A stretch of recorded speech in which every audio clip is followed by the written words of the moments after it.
कोई एक ऐसा घटना बताया जो आपको झकझोर दिया हो कैंप की व्यवस्था में कि भैया अब हमसे ये ना होगा। जब आप घर से निकले होंगे तो आपके बीवी नहीं बोले होगी कहाँ जा रहे हैं, सब क्या कर रहे हैं आप, कितना अच्छा व्यवस्था है, एनजीओ चल रहा है, शिक्षा में काम हो रहा है, तो नहीं कहते कि मत करिए ये सब। रहिया कोई बिहार के बहुत सारे लोग चाहता है कि हम चुनाव लड़े, उसके पास संसाधन नहीं है, व्यवस्था नहीं है, तो वो मुहैया जन स्वराज कराएगा क्या? मेरी माँ हमेशा बचपन में हम लोग जब खेलने जाते थे तो बोलती थी, बेटा वहाँ मत खेलो, शाम का समय आ गया है, वहाँ पे मारपीट होगी, कुछ बदमाश लोग आ जाएंगे, तंग करेंगे, थोड़ा पीछे छिड़क जाओ, गुंडा है, लफुआ है। तो वही चला रहे हैं देश को, बिहार को। नमस्कार, मैं संजीत और आप देखना शुरू कर दिए हैं जन पंचायत टीवी। आज मेरे साथ है विवेक भाई जो पिछले 18 महीना से पदयात्रा कर रहे हैं। 2 अक्टूबर गांधी आश्रम भितिहरवा से जो पदयात्रा, जन स्वराज पदयात्रा स्टार्ट हुए, उसके साथ साथ प्रशांत जी के साथ साथ चल रहे हैं और पिछले 18 महीना में इन्होंने अपनी अहम भूमिका निभाई है पदयात्रा में। तो आइए बात करते हैं विवेक भाई के साथ। नमस्कार। नमस्कार संजीत भाई, कैसे हैं? बढ़िया। पहले तो आपके जन पंचायत चैनल को हम लोग न सिर्फ देखते हैं बट बहुत कुछ सीखा है आपके काम से, तो आपको बहुत बहुत बधाई हो। Thank you. कि आपने निरंतर इस काम को पिछले 2 साल में आप करते रहे हैं और कई सारे युवा जो हैं उनके लिए आपने एक प्रेरणा का काम किया है। और आपको देख के हम लोग को भी मन कर रहा है कि आप यूट्यूब चैनल अपना खोलें और आप जन पंचायत चलाते हैं, जन की बात रखते हैं। तो बहुत बहुत धन्यवाद आपका कि आपने आज हमें बुलाया है। इसमें 2 साल के बाद मौका मिला है आपके चैनल पे आने का। विवेक भैया, आपसे मेरा एक प्रश्न है कि पिछले 18 महीना से आप प्रशांत जी के साथ में चल रहे हैं, पदयात्रा में चल रहे हैं, कैंप की व्यवस्था देख रहे हैं, कई सारे भूमिका आप बहुत तगड़ा से निभा रहे हैं, बहुत जोश के साथ में। तो कौन सा ऐसा चीज़ है जो प्रशांत जी का या जन स्वराज का जो आइडियोलॉजी है वो खींचता है आपको कि मुझे पदयात्रा में जाना है या प्रशांत किशोर जी के साथ जुड़ना है? कौन सा ऐसा चीज़ है जो खींच रहा है आपको या खींचा है? देखिए, सबसे महत्वपूर्ण जो बात है और जो सबसे पहली बात है पूरे मुहिम की, वो है सही लोग। समाज में ज़्यादातर लोग राजनीति को गाली देते हैं, कीचड़ बोलते हैं, पर यह नहीं सोचते हैं कि वो कीचड़ बना कैसे, वो आज इतना ख़राब कैसे हो गया। मेरी माँ हमेशा बचपन में हम लोग जब खेलने जाते थे तो बोलती थी, बेटा वहाँ मत खेलो, शाम का समय आ गया है, वहाँ पे मारपीट होगी, कुछ बदमाश लोग आ जाएंगे, तंग करेंगे, थोड़ा पीछे छिड़क जाओ, थोड़ा पीछे आ जाओ। कुछ सालों बाद फिर माँ ने कहा कि बेटा वहाँ भी मत जाओ, थोड़ा और पीछे आ जाओ। करते करते करते धीरे धीरे आंगन में आके खेलने लग गए और उसके बाद मालूम चला कि कब आंगन से घर में आ गए। यही स्थिति समाज में सही लोगों के साथ राजनीति में हुई है। मतलब आज आप किसी विद्यालय में जाएं, कहीं जाएं और लोगों से पूछें कि भैया क्या बनना चाहते हो, तो लोग बोलेगा डॉक्टर बनना चाहते हैं, इंजीनियर बनना चाहते हैं, आपको ये तक बोल देंगे एस्ट्रोनॉट बनना चाहते हैं, पर राजनीति में जाना चाहते हैं, नेता बनना चाहते हैं, ये बिल्कुल लोग बोलते ही नहीं हैं। तो जब समाज के सही लोग ने इससे पल्ला झाड़ लिया तो जो समाज के जो बचे हुए लोग हैं, जिनको हम और आपके नज़र में बोल रहे हैं कि भैया ठीक लोग नहीं है, कीचड़ है, गुंडा है, लफुआ है, तो वही चला रहे हैं देश को, बिहार को।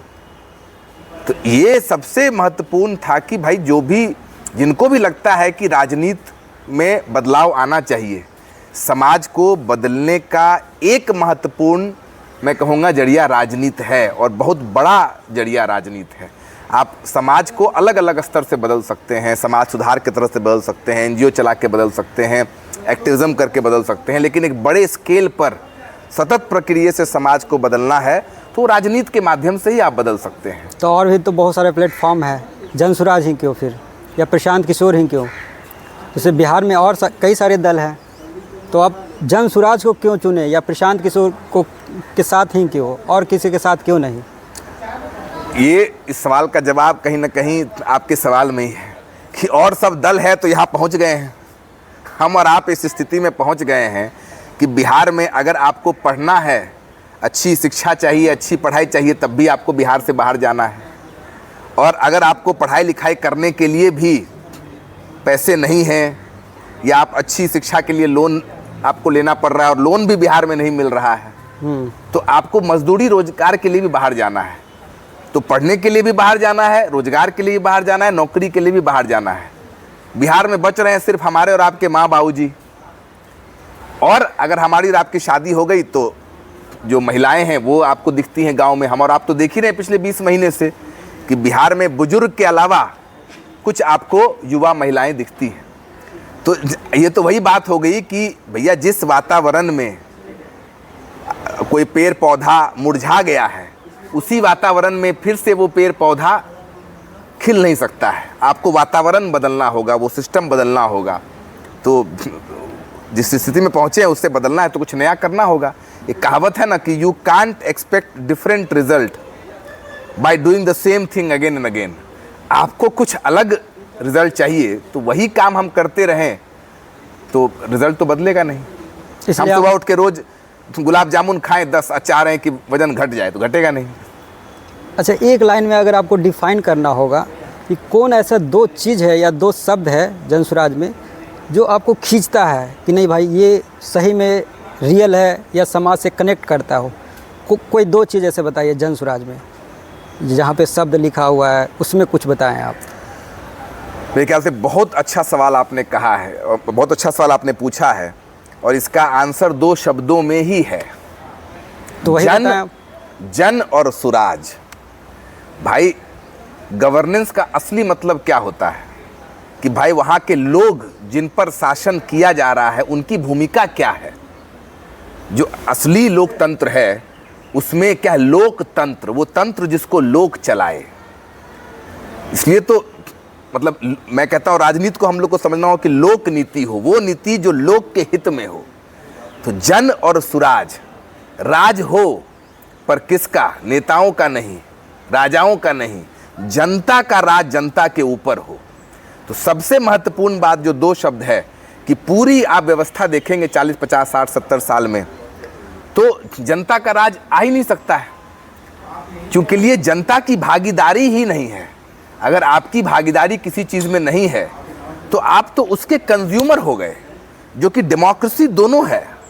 आप उसको कंज्यूम भी कर रहे हैं और आप उसमें भागीदारी देके आप उसमें कुछ प्रोड्यूस भी कर रहे हैं, चाहे वो ज्ञान हो, चाहे वो बेस्ट प्रैक्टिसेस हों। तो इस व्यवस्था की जो सबसे खूबसूरत बात मुझे लगती है कि यह किसी एक का शासन दूसरे पर नहीं है, यह है कि भैया सब मिलकर हम लोग एक व्यवस्था बनाएं। और ये गांधी जी की भी सोच थी कि भाई अगर आपको और हाँ रिप्रेजेंटेटिव डेमोक्रेसी की बात है तो जो जिस आदमी को हम चुनकर ऊपर भेज रहे हैं उसको हमने सही में चुना है कि नहीं चुना है। यहाँ तो 2 व्यक्ति को भेज दिया जाता है, भैया एक्स को चुनिए कि वाई को चुनिए या फिर नोटा दीजिए। पर जनसुराज कह रहा है कि जनता का उम्मीदवार आप बताइए, आपके पास पैसा हो कि ना हो, आप किस जाति के हैं, आप किस धर्म के हैं, इससे कोई मतलब नहीं है। जनसुराज में सिर्फ इस बात से सरोकार है कि क्या समाज आपको मानता है कि आप समाज के लिए कुछ अच्छा करना चाहते हैं। पहला एक सवाल है यहाँ, बस एक बात मैं खत्म कर रहा हूं। दूसरा, क्या आपकी काबिलियत है, और तीसरा, क्या आपको वो कर दिखाने का जज्बा है कि नहीं है। कठिन कार्य है, आपको समाज ने चुन लिया और आप बोले ना भैया बड़ा मुश्किल है। ये तीनों अगर है तो फिर आपको किसी चीज़ की चिंता नहीं करनी है, बाकी सारा चिंता समाज करेगा और जनसुराज करेगा। तो अगर सपोज डेट ऐसा हो कि हम किसी क्षेत्र से चुनाव लड़ना चाहते हैं, या कोई बिहार के बहुत सारे लोग चाहता है कि हम चुनाव लड़े, उसके पास संसाधन नहीं है, व्यवस्था नहीं है, तो वो मुहैया जनसुराज कराएगा क्या? पहले तो समाज को, पहले तो उनको समाज के जो मापदंड है उस पर खड़ा उतरना होगा। तो मानिए अब मेरे पास कोई संसाधन नहीं है, कुछ नहीं है, मैं बोलूँ चुनाव लड़ना चाहता हूँ, उससे तो बात बनेगी नहीं। ये जनसुराज चुनाव लड़ाने और जिताने का अभियान नहीं है, ये ओपन मंच नहीं है। ये जो चलते हैं ना इंडियाज़ गॉट टैलेंट कि भैया जिनको जिनको चुनाव लड़ना है वो सब आ जाइए, नहीं। ये चुनाव उसका एक, मेरा अपना व्यक्तिगत सोच है कि इलेक्टोरल पॉलिटिक्स राजनीति का it's one of the important pillar of politics, it's not the only pillar of politics. Electoral politics जो है वो पूरे प्रक्रिया की, संजीत भाई, एक महत्वपूर्ण स्तंभ जरूर है। और जनसुराज जो है वो चुनाव लड़ाकर जिताने की मशीन नहीं है, कि जिनको पूरे बिहार में चुनाव लड़ना है सब आइए हमारे साथ और चुनाव जीत जाइए। नहीं, जन स्वराज है कि जिनको समाज बदलना है, जिनको समाज की प्राथमिकताओं को बदलने में भागीदार बनना है। कि समाज, राजनीति कभी नहीं बदलेगा जब तक समाज नहीं बदलेगा।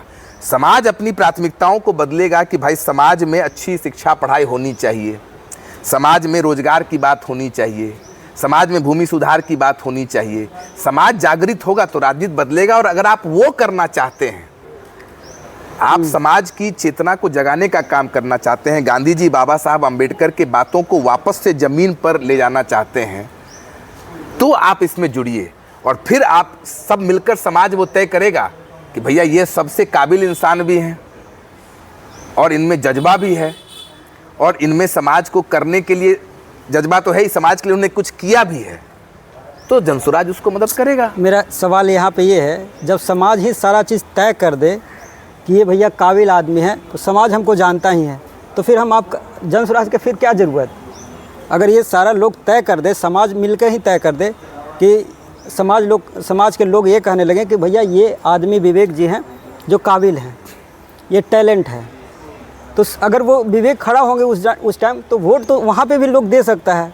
इसमें क्या दिक्कत है? फिर जनसुराज की कहाँ ज़रूरत रह जाता है? वहाँ पे बहुत ज़रूरत है जनसुराज की। पहली बात आप ये समझिए कि समाज सिर्फ विकल्प नहीं चाहता है। आज हम और आप खड़े हो जाएं, समाज के सबसे अच्छे व्यक्ति भी हों, समाज हम और आपको हरा देगा। समाज चाहता है, और ये प्रशांत जी कई बार इस बात को कहते हैं, गुड वाइबल ऑल्टरनेटिव। सिर्फ विकल्प अच्छा नहीं होना चाहिए, वाइबल। समाज देखता है कि क्या अगर हम इनको जिताएंगे तो क्या हम समाज को हम इनसे फ़ायदा होगा, और पूरे बिहार में ये बात आएगी कि नहीं। आपके और हमारे एक सीट जीतने से क्या होगा? तो पहला तो वो है। तो जनसुराज वो मंच है जो हमको और आपको मिल रहा है। और मैं एकदम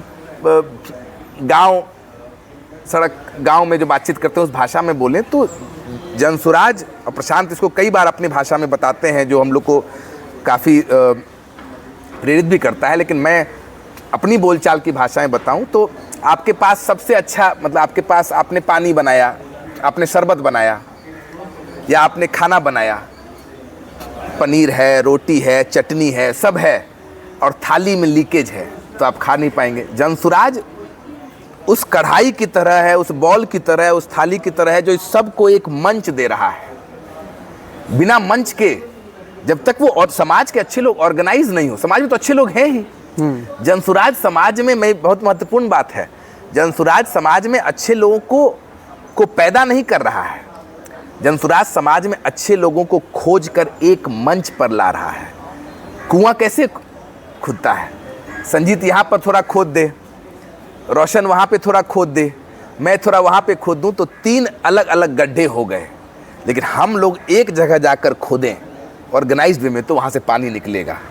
तो जनसुराज पूरे बिहार में जाकर उन सही लोगों को खोज रहा है और एक मंच पर ला रहा है।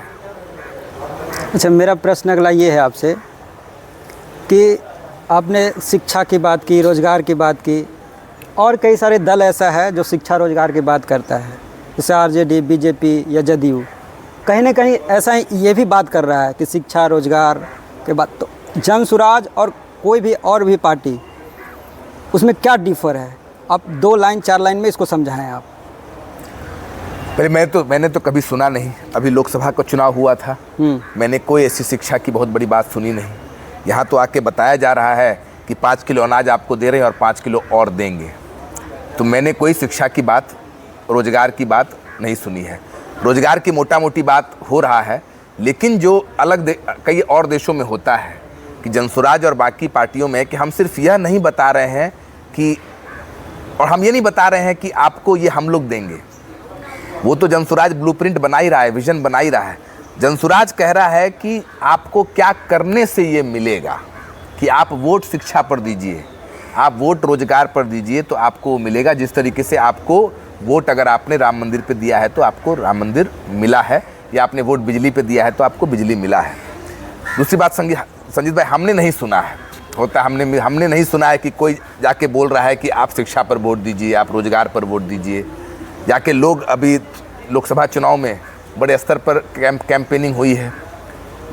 मेरे ख्याल से डिबेट कभी 5 किलो अनाज, तो कभी मछली, तो कभी नारंगी, कभी मौसमी खा रहे हैं, इसी सब चीज़ों पे बात चल रही है, तो इस पर तो बात हो नहीं रही है। अच्छा, अभी कुछ दिन पहले नीतीश कुमार जी विशेष राज्य का दर्जा और लेकर एक और बात की कहने की बात नहीं है ना भाई, जो लोग बोल रहे हैं शिक्षा रोजगार, तो 30-40 साल से तो वही सरकार में थे। चलिए तो मानते हैं। ऐसा, ये तो वही बात हो गई कि मैं 10 साल से यूपीएससी की तैयारी कर रहा हूं और यूपीएससी मेरे से नहीं हो रहा है उदाहरण के रूप में, और अब 11वें साल में बोलूं कि अब इस साल ऐसा कुछ हो गया कि मैं टॉप कर जाऊंगा। मतलब कभी ना कभी तो बहुत कम होता है ना कि प्री निकला हो, मेंस निकला हो, इंटरव्यू में दिया हुआ हूं। मेरा 10 साल प्री मेंस इंटरव्यू कुछ नहीं, मैं आखिरी में हूं, कुछ नहीं आ रहा है, सडनली 11वें, तो चमत्कार है फिर तो राजनीति में चमत्कार, अगर चमत्कार की बात अगर आप कर रहे हैं तो होता है कि हमने वैसा चमत्कार राजनीति में नहीं देखा है कि जो 10-12 साल, 20 साल, 40 साल में नहीं हुआ है तुरंत हो जाएगा। अगर मैं कोई विद्यार्थी हूं और मैं 10 साल नहीं पढ़ रहा हूं, कुछ तो उसके रिजल्ट दिखे होंगे कि मैंने कहीं प्री निकाला हो। मैं यूपीएससी की इसलिए बात कर रहा हूं कि बिहार में बड़े स्तर पर मतलब यूपीएससी को बहुत बड़ा माना जाता है, तो मैंने प्री निकाला हो, मेंस निकाला हो, मैंने इंटरव्यू दिया हो, कुछ तो कहीं सफलता मिली हो कि आप मुझ पर बेट आगे करेंगे। तो वैसी तो कोई बहुत बड़ी सफलता शिक्षा में मिली नहीं है, ठीक है ना रोजगार में मिली है। जो चीज़ें, कुछ चीज़ें अच्छी हुई हैं वो हम लोग जाके बोल ही रहे हैं कि सामाजिक न्याय की बात कर रहे हैं तो लोगों को आवाज़ मिली है। जो नेशनल रोड हैं उनमें कुछ सुधार हुआ है, राज्य स्तरीय रोडों पे कुछ सुधार हुआ है। 40 साल रहेंगे, यूपीएससी का अटेम्प्ट करेंगे एग्जाम, अगर 10 साल कर रहे हैं तो 10-20 सवाल का जवाब तो आप दीजिएगा, चाहे किताब खोलिए चाहे नहीं खोलिए। अब उसमें अगर मेरे माँ बाबू जी हमको तारीफ करने लग जाए कि भैया तुम 10 साल तैयारी की हो, 10 सवाल का जवाब दे दियो, भाई 30-40 साल सरकार रही है तो अब रोड बनेंगे ही। यानी मानते हैं कि उससे विकास पहले से कुछ हुआ है। या मैं 10 साल अगर किताब के बगल में बस सोऊं तो कुछ तो करूंगा ही ना भाई। चलिए ठीक है, मेरा आपसे एक सवाल है। और जो चीज़ किए हैं उसके कारण उनको वोट मिला है, वो 20 साल 30 साल से लगभग 2005 से आज तक नीतीश जी हैं, 1990 से 2005 तक लालू जी थे, उसके पहले कांग्रेस थी। अच्छा, एक ठीक हम काट लेंगे। विवेक भैया, आपसे एक मेरा सवाल है कि बिहार का जो पिछड़ापन का कौन सा ऐसा 2 कारण है जो आपको लगता है कि ये टॉप का है, कि पीछे होने का बिहार का रीजन ये सबसे टॉप है? ये 2 चीज़ अगर होता पहले तो सही में बिहार डेवलप करता। आप 45 साल 30 साल की बात करते हैं, उसी में आप टाइम फ्रेम में बताएं कि अगर ये 2 काम होता तो सबसे टॉप पे होता बिहार। देखिए, मैं राजनीतिक क्षेत्र से हूँ नहीं और मैं इस पे अभी कोई बहुत पीएचडी वाला जवाब आपको देना चाहता नहीं हूँ। एक जो आपको बात बताएंगे जो आम लोगों को समझ में आएगा कि बिहार के लोगों ने बिहार को छोड़ दिया। जब आपका कोई बच्चा होता है और आप मान लेते हैं कि भैया ये नहीं पढ़ेगा तो फिर बर्बाद हो जाता है। आपको उदाहरण के रूप में एक एग्जांपल दूं कि अगर 2 क्लासरूम हैं, क्योंकि मैं शिक्षा में काम करता हूं तो थोड़ा लंबा जवाब दे रहा हूं, मैं जानता हूं कि आपको छोटे जवाब पसंद है। 2 क्लासरूम हैं और एक शिक्षक को बोला जाए कि भैया ये बच्चे जो हैं ये पढ़ने में अच्छे नहीं हैं, और ये पढ़ने में दूसरे शिक्षक को ले जाए अच्छे हैं, जो कि हो उल्टा, जो पढ़ने में अच्छा हो उसको खराब बोल रहे हैं और जो खराब है उसको अच्छा बोल रहे हैं। शिक्षक के दिमाग में अगर बैठ गया ये बात, तो जो खराब बच्चा है और उसको आपने अच्छा बोला है तो 1 साल बाद देखा जाता है कि वो बच्चा अच्छा करता है, कि शिक्षक मानता है कि वो अच्छा बच्चा है। बिहार को हम लोगों ने मान लिया, सब लोगों ने, कि भैया ये नहीं ठीक हो सकता है। सब नेताओं की बात छोड़ दीजिए, हम और आपने मान लिया कि भैया यहाँ कुछ नहीं बदलेगा, तो कुछ नहीं बदला। सबसे पहला, इसलिए मैं कोई इसमें राजनीतिक आंसर नहीं दूंगा। नहीं, कोई कारण बताएं, 2 कारण बताएं कि आपको लगता है, अपने पर लेके बोलें आप। समाज सोसाइटी क्या कहेगा छोड़िए, आप खुद पे लेके बोलिए कि ये 2 होता तो 30 साल में बिहार यहाँ नहीं होता, बिहार तमिलनाडु जैसा होता या गुजरात जैसा होता या उससे उसका सिमिलर होता कुछ ना कुछ। 2 कारण बताएं, 2 रीजन बताएं। सबसे, अगर यहाँ पे अच्छी शिक्षा व्यवस्था होती, अच्छे कॉलेज होते, अच्छे स्कूल्स होते तो लोग यहाँ पे पढ़ाई करते, यहाँ पे पढ़ाई करते और उसके बाद यहाँ पर उनको नौकरी मिलती, यहाँ पे पढ़ाई कर रहे हैं। तो इस कारण आपका सीधा आंसर है शिक्षा अच्छा होता और रोजगार यहाँ मिलता। अब जो बेंगलोर पढ़ने गया वहीं पर नौकरी किया, वहीं रह गया, अब वहीं पे खर्चा भी कर रहा है पैसा, तो उस राज्य का आमदनी बढ़ रहा है। अच्छा। भैया शादी भी वहीं किया, तो बीमार भी हुआ तो वहीं इलाज करा रहा है, अपने बच्चों को वहीं पढ़ा रहा है। तो भैया किसी राज्य का विकास कैसे होता है? जब वहाँ का कंजम्पशन बढ़ जाए। कंजम्पशन कैसे बढ़ेगा? जब इनकम मेरा बढ़े।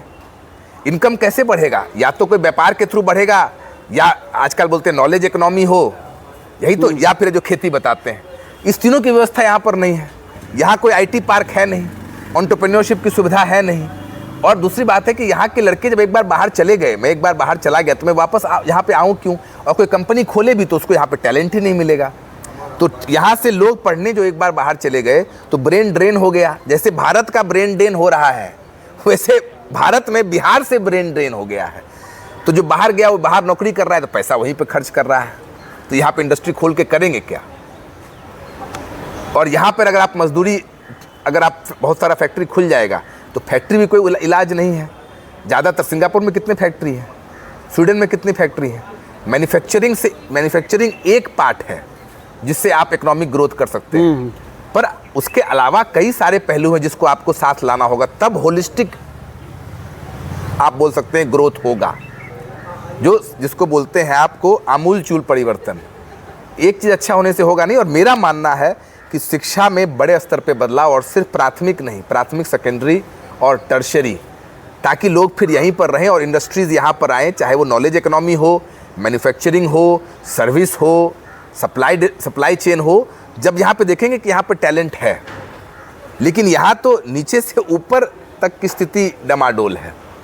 तो एक शब्द में अगर शिक्षा व्यवस्था बदल जाए यहाँ पर, सिर्फ प्राथमिक नहीं, नीचे से लेके ऊपर तक, तो नॉलेज इकोनॉमी हो, मैन्युफैक्चरिंग हो, सप्लाई चेन हो, सर्विस इंडस्ट्री हो, सब यहाँ पर आएगी।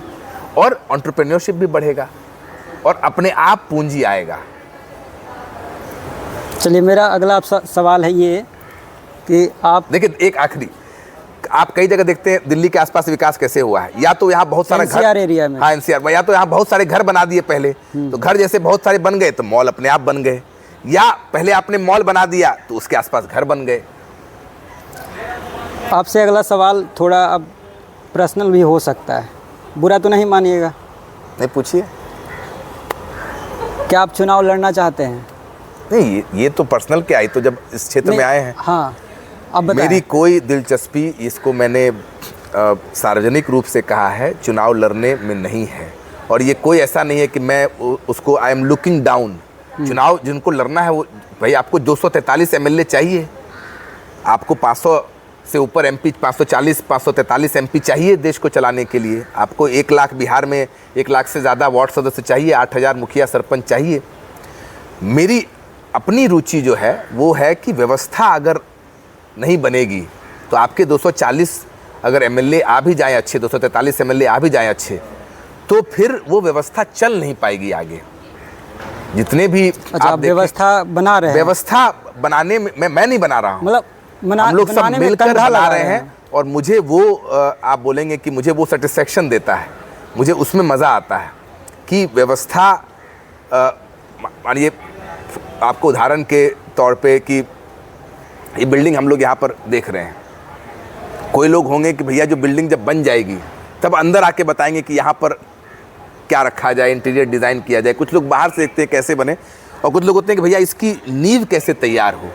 तो मैं अकेला नहीं हूँ, हमारे जैसे कई हज़ारों युवा हैं जो उस नींव को तैयार करने में, युवा ही सिर्फ नहीं, समाज के अलग वर्ग से, अलग उम्र के साथी जुड़े हुए हैं जो इस नींव को तैयार कर रहे हैं, और उसका अपना मज़ा है और उसमें आ रहा है। और मेरी रुचि है कि जब ये व्यवस्था बन जाए, तो अपने स्तर पे छोटा मोटा मैं कोई शिक्षा में अपनी भूमिका भी नहीं कहूँगा, अपना कंट्रीब्यूशन कर पाऊँ जिससे इम्पैक्ट हो। एक चीज़ जो मुझे ड्राइव करती है, अगर आपने सवाल पूछी है, जो मुझे ड्राइव करता है, जो मुझे मोटिवेट करता है, वो बेसिकली है कि कैसे एक नई व्यवस्था बने और उस नई व्यवस्था में शिक्षा के माध्यम से समाज में बड़े स्तर पे बदलाव लाया जाए। ये एक लार्जर विजन है। लेकिन दूसरा चीज़ जो मुझे ड्राइव करता है, वो ड्राइव करता है कि मैं हर दिन कैसे किसी भी चीज़ में वैल्यू जनरेट कर पाऊँ, कुछ वैल्यू जिससे एक इम्पैक्ट होता हो।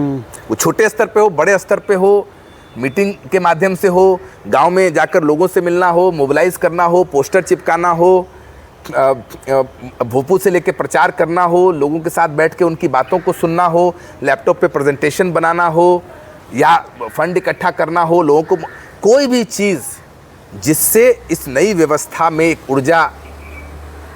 नई व्यवस्था को ऊर्जा मिले, या जिससे एक वैल्यू क्रिएशन हो, उस काम से मुझे ड्राइव करता है। अगर वो वैल्यू क्रिएट नहीं कर पा रहा हूँ तो चुनाव हो चुनाव नहीं हो, मुझे मज़ा नहीं आता है। चलिए अब एक और सवाल आपसे, आखिरी दो सवाल। 18 महीना से 19 महीना लगभग हो गया, 20 महीना पद यात्रा करते हुए। आप पद यात्रा में चल भी रहे हैं, कैंप का व्यवस्था भी देख रहे हैं। कोई एक ऐसा घटना बताया जो आपको झकझोर दिया हो कैंप की व्यवस्था में कि भैया अब हमसे ये ना होगा। कभी ऐसा फील हुआ कि ये गलत चीज़ हो गया, ये नहीं होना चाहिए था? कोई ऐसा घटना बताया जो आपको झकझोरता हो, फिर भी वो जब आपको झकझोरता हो तो कौन ऐसा ऊर्जा है जो फिर वापस कहता है नहीं भैया हमको यही करना है?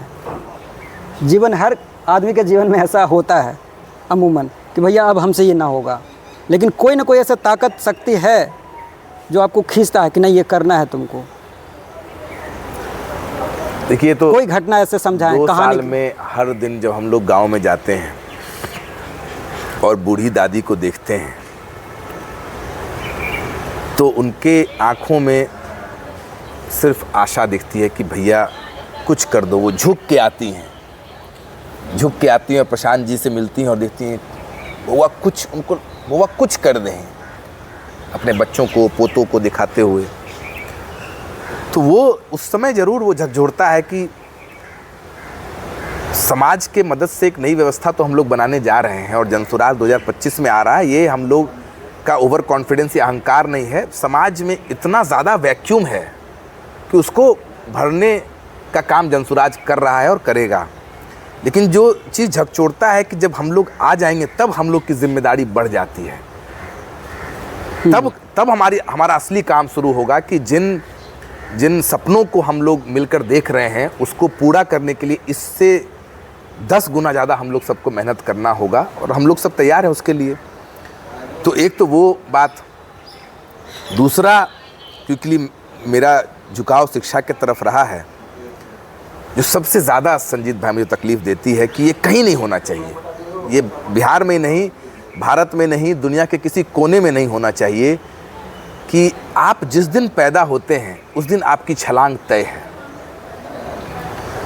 मतलब आप जिस घर में पैदा हो गए, जिस जाति में हो गए, जिस धर्म में हो गए, जिस गली में हो गए, जिस मोहल्ले में हो गए, उसी दिन तकदीर आपकी तय हो गई कि भैया आप 100 मीटर की छलांग मारिएगा कि 200 मीटर की। ये नहीं होना चाहिए।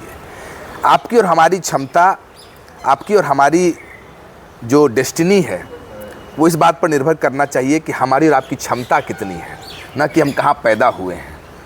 तो वो जब जाके देखते हैं बच्चों को, बच्चे पढ़ नहीं रहे हैं और उनको खेलते हुए दिखता है कि उनमें कितना ज़्यादा ऊर्जा है, लेकिन मजदूरी बनेंगे। हमको और आपको ज्योतिष बनने की ज़रूरत नहीं है, हमको और आपको हाथ देखने की ज़रूरत नहीं है। चलिए एक लास्ट सवाल है, जब आप घर से निकले होंगे तो आपकी बीवी नहीं बोलेगी कहाँ जा रहे हैं, सब क्या कर रहे हैं आप, कितना अच्छा व्यवस्था है, एनजीओ चल रहा है, शिक्षा में काम हो रहा है, तो नहीं कहते कि मत करिए ये सब, रहिए घर में ही? ऐसे आपको नहीं कहते हैं?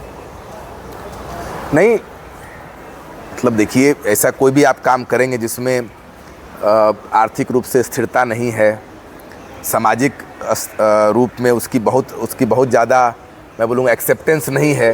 कौन चाहता है कि मेरा बेटा, मेरा पति, मेरा भाई, मेरा जान पहचान के लोग नेता बने? नेता मतलब एक गाली बन गया है, तो कोई भी नहीं चाहेगा। तो हम लोग भी एक साधारण परिवार से आते हैं, तो हमारे घर में भी कोई जाहिर सी बात है कि पहली बार जब ये डिसीजन की बात मैंने रखी हो तो नहीं पसंद किया होगा या बोले होंगे कि नहीं ये ठीक नहीं है। बल्कि मैं कई बार बोलता हूँ, माँ ने तो कहा बेटा कुछ कर नहीं, राजनीति ने मर जाए भी। लेकिन बस वही बात है कि इसी का तो फ़ायदा उठा रहे हैं बाकी लोग, और समाज को जो चला रहे हैं, जो लोग चला रहे हैं। तो मैं कहूँगा कि वो संशय या वो शुरू में वो डर या उनका भय भी रहता है, पर इतने लंबे समय से हम लोग ये काम कर पा रहे हैं, आप कर पा रहे हैं, हम लोग कर पा रहे हैं, तो कहीं ना कहीं वो संवाद उनसे जारी रख के उनको समझाते हैं और फिर उनका बिना स्नेह प्यार के तो संभव नहीं है इतना बड़ा मिशन ले पाना। आप याद वाद आता है कि नहीं? बिल्कुल याद आता है, याद कैसे नहीं आएगा। मेरे ख्याल से आपकी शादी अभी हुई हाल फिलहाल में। आप बताइए, लगता है ये सवाल आपने अपना सवाल मुझ पर मार दिया। आपकी शादी हुई, आप कैसे छोड़ के इतना आए हुए हैं? आपको आप बताइए। आपकी तो, हम लोग की तो उम्र आपसे बहुत ज़्यादा है। अब मेरा दूरी ज़्यादा नहीं है, जहानाबाद गया नज़दीक ही है, तो आप बैग पैक करके चल देते हैं? कभी चले भी जाते हैं। चलिए, एक आप कोई ऐसा संदेश देना चाहते हैं मेरे व्यूअर को या बिहार के जनता को, तो आप 2 लाइन में वो संदेश दे सकते हैं, जनसुराज से रिलेटेड या ये व्यवस्था से रिलेटेड या प्रशांत किशोर जी के रिलेटेड। अभी शायद एक सभा होने वाली है 4 अगस्त को, तो कोई संदेश देना चाहते हैं तो वो संदेश आप दे सकते हैं। मैं एक ही बात कहना चाहूँगा कि मैं ज़िंदगी में हर चीज़ को 2 पक्ष से देखता हूँ, रिवर्सिबल, इरिवर्सिबल। कुछ घटनाएं होती हैं जो इरिवर्सिबल होती हैं, कोई आपके जीवन से चला गया, कुछ खो गया। बाकी सारी चीज़ें जो निर्णय हम लेते हैं जीवन में, क्या करना है क्या नहीं करना है, करियर वाइज, ये सब आपके पास मौका होता है कि आप बेहतर कर सकते हैं। मेरी अपनी व्यक्तिगत राय है कि जो ये प्रयास जनसुराज हो रहा है, ये दोबारा हमको और आपको ऐसा मौका नहीं मिलेगा। दोबारा अगले 30, 40, 50, 70 साल में मैं ये होते हुए नहीं देखता हूँ। तो हो सकता है कि आप आज प्रोग्राम मैनेजर हों, किसी पद पे नहीं छोड़ना चाहते हैं, लेकिन वापस से आप मेहनत करेंगे और फिर मोनेर से डायरेक्टर बन जाएंगे। हो सकता है आप किसी कंपनी में काम कर रहे हों, आपको प्रमोशन मिल रहा है, 2 साल बाद आप जाएंगे और फिर से प्रमोशन मिल जाएगा। आप कल फिर से गाड़ी नहीं ले लेंगे, आप फिर से अपने दोस्तों के साथ समय बिता लेंगे। लेकिन ऐसा प्रयास मुझे लगता है कि जीवन में हमारे और आपके जीवन में दोबारा नहीं आएगा, ये पहली बात। और 2035 में हम और आप जब अपने दूसरी पीढ़ी को जवाब दे रहे हों कि भाई इतनी अच्छी स्थिति कैसे हो गई या इतनी ख़राब कैसे हो गई, तो दोनों में हमारी और आपकी भागीदारी होनी चाहिए। भाई हम लोगों ने प्रयास किया और हमारे प्रयास के बाद अच्छा नहीं हुआ, या हम लोगों ने प्रयास किया तब ये आज ऐसा है और अब आपको हम हैंड ओवर कर रहे हैं कि आप भी ये प्रयास को जारी रखिए। तो मैं यही कहूँगा कि अगले 1.5 साल बचे हैं, आप सब जो इसको देख रहे हैं 1.5 साल के लिए जुड़ जाइए। और जुड़ना मतलब नहीं है कि आप जुड़कर पदयात्रा में आ जाइए या आप ये करने लगिए। आप अपने मन से जो भी कर सकते हैं, जहाँ पर हैं वहाँ से इस विचारधारा को आप 10 आदमी को बताइए, 20 आदमी को बताइए। जो भी काम आपको लगता है जिससे जनसुराज कोई चुनाव, जैसे बताया, चुनाव जीतने का अभियान नहीं है। जनसुराज समाज में बड़े स्तर पर एक, आप बोलेंगे कि इंट्रोस्पेक्शन, एक सेल्फ रिफ्लेक्शन का अभियान है कि क्यों हम यहाँ पर आ गए हैं, क्यों हमारी प्राथमिकताएं नहीं बदल रही हैं, क्यों हम जिस स्थिति में हैं उस स्थिति में खुश हैं। और बिहार की स्थिति जो हो गई है, मैं लंबा ले रहा हूँ, संजीत भाई बाद में मुझे डांटेंगे, कि हमारी और आपकी हालत हो गई है उस बेंग की तरह जिसको अगर आप गर्म पानी में रखेंगे तो तुरंत कूद के निकल जाएगा। लेकिन हमारी और आपकी स्थिति हो गई है कि पानी ठंडा है और हम उसमें आप इंजॉय कर रहे हैं, उस दलदल में डूब रहे हैं, और धीरे धीरे उस पानी को गर्म किया जा रहा है और हमको और आपको पता ही नहीं चल रहा है कि पानी गर्म हो रहा है। और इतना गर्म हो जाएगा कि एक दिन हम और आप उसमें जल के मर जाएंगे और वो बेंग फिर कूद नहीं पाता है क्योंकि पानी धीरे धीरे गर्म हो रहा है। तो समाज का पतन धीरे धीरे धीरे हो रहा है, भ्रष्टाचार बढ़ रहा है, चोरी बढ़ रही है, क्योंकि समाज के अच्छे लोग राजनीति में जा ही नहीं रहे हैं। तो ये अभियान है समाज के अच्छे लोगों को समाज की बागडोर पकड़ने की। और 4 अगस्त को एक, मैं कह सकता हूँ, खुला आमंत्रण है कि जितने भी युवा हैं वो सब आएँ और इसमें भूमिका, अपनी सक्रिय भूमिका अदा करें और वो स्पेस को रिक्लेम करें। It's time to reclaim the space, reclaim the political space. Space को रिक्लेम करें, क्योंकि लिए राजनीति को अब सुधारना नहीं है, राजनीति को अब बदलना है और समय आ गया है अब। बहुत बहुत धन्यवाद आपका।